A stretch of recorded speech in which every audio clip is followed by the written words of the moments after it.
여러분 안녕하십니까? 실체를 매거진 굿데이 첫 소식입니다. 네, 우리나라 초중고 교과서에 지나치게 노골적이고 잘못된 성교육 내용이 실려 있다는 지적이 계속해서 이어지고 있습니다. 네, 학부모들의 걱정이 이만저만이 아닌데요.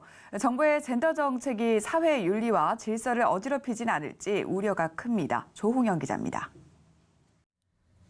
현재 초중고 보건 교과서에 실린 성교육 관련 내용들은 학생들에게 오히려 호기심을 과도하게 자극시키고 잘못된 성적 상상력만 불러일으킬 수 있다는 비판이 거셉니다.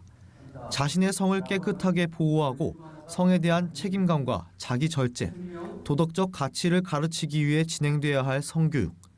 하지만 어려서부터 성을 마음대로 사용할 수 있다고 가르치면서 성 정체성마저 흐트리는 방향으로의 성교육이 문제가 되고 있습니다.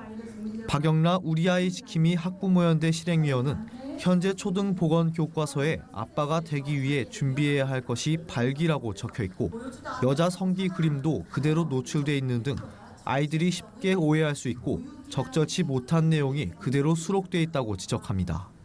또 중학교 보건 교과서에는 질외 사정법에 대해 설명돼 있고 콘돔과 피임약의 사용 방법을 교육하고 있다면서 고등학교 보건 교과서에는 고등학생 HIV 감염 경로의 93%를 차지하고 있는 동성애가 에이즈의 주된 원인이라 가르치지도 않고 있다고 밝혔습니다.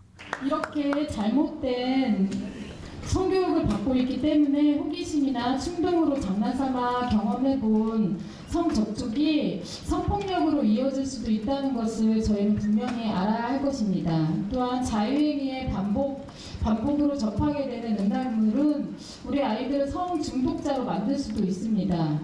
여러분들 침묵은 동조라는 말이 있습니다. 저희가 학교 교육에 관심을 갖고 적극적으로 대응하는 자세가 필요합니다.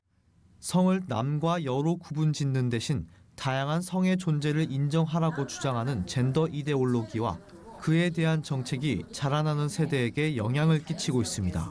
남자와 여자의 구분을 무너뜨리고 마음만 먹으면 쉽게 성별을 바꿀 수 있다고 조장하는 일은 앞으로 더 심해질 것으로 전망됩니다. 김지연 한국가족보건협회 대표는 학교 가정통신문에 더는 여성스럽다, 남성스럽다를 쓸 수 없는 상황까지 왔다면서 정부의 젠더 정책을 비판했습니다. 김지연 대표는 염색체와 근육, 골격, 피하 지방과 골수의 능률, 성향과 기질 등 남녀의 차이는 신체의 모든 부분에서 뚜렷하게 나타난다면서 단순히 성기만 바꾼다고 해서 남녀 성별이 절대 바뀔 수 없다는 것을 알아야 한다고 강조합니다. 페미닌하고 머스큘린하다는 건 없대요. 그건 다 편견이래요. 그래서 여자가 여성스럽네, 남자가 남성스럽네, 남자는 좀 여성스럽네 이런 말은 폭력이 납니다. 그것도 젠더 폭력이요. 실존하고 있습니다. 여성스러움과 남성스러움 있는 거예요. 그래서 사실 엄연히 존재하는 것을 존재하지 않는다고 해볼 것이 아니라 그것이 존재하는 것을 인정해야지 더 나은 평화세상을 위해서 바른 대책을 세울 수가 있습니다.